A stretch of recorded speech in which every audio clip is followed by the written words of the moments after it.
তো কঠোর ভাষা তার জন্য ইউজ করতেছি। আল্লাহর কসম করে বলতেছি, তরসব বিল্লালকে 2টি চড় মারবেন, আমি 1 লক্ষ টাকা দিব। এরকম যদি কোনো কন্টেন্ট ক্রিয়েটর থাকেন যে বাংলাদেশে যে কোনো জায়গায়, ওই বেয়াদবকে 2টি চড় মারবেন, বিনিময়ে আমি 1 লক্ষ টাকা দিব।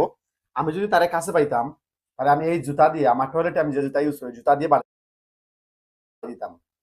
আপনারা বলবেন কেন আমি এত কঠোর ভাষা তার জন্য ইউজ করতেছি।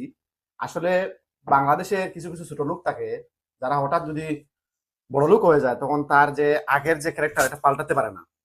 তো তরসব বিল্লাল ছিল সে সাধারণ একটা হোটেলের হোটেলের চাকরি করতো। সেখান থেকে ফেসবুক, এক সময় ফেসবুকই প্রমোট করে দিয়ে দিয়েছে, ফেসবুক থেকে 43 লক্ষ টাকা সামহাও ইনকাম করে ফেলছে। তখন সে যখন 8 থেকে 10 হাজার টাকা বেতন পেত, আর সাডেনলি সে 43 লক্ষ টাকা যখন তার সামনে দেখছে, তার ব্যাংকে দেখছে, তার মাথায় কাজ করতেছে না। আমার মনে হয় সে পাগল হয়ে গেছে। তার ফিউ ভিডিওজ আমি দেখছি। কয়েকদিন আগে একটা ভিডিও, সে, আপনারা সবাই জানেন হয়তো, একজন বৃদ্ধ মানুষকে সহযোগিতা করতে গেছে। ভাই, গরিব মানুষ যারা, তাদের চাহিদা থাকবেই। আপনি আমি যারা ইউরোপ কান্ট্রিতে আছি, বড় বড় দেশে আছি, আমরা মাসে 2-3 লক্ষ টাকা ইনকাম করার পরেও আমাদের নিড থাকে। তো তুই গরিব মানুষকে জিজ্ঞেস করছ যে আপনি ওষুধ চান না, টাকা চান নাকি খাট চান? ভাই, মানুষের, গরিব মানুষ যারা, তারা জানে কতটুকু স্ট্রাগল করে।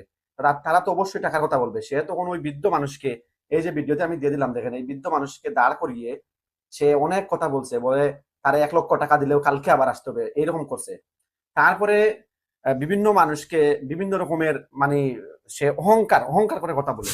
আবার একটা দেখেন, ওই যে জুয়েল ভাই, জুয়েল ভাইয়ের পায়ের সমানত সে হইতে পারবে না, এই ফকিন্নি।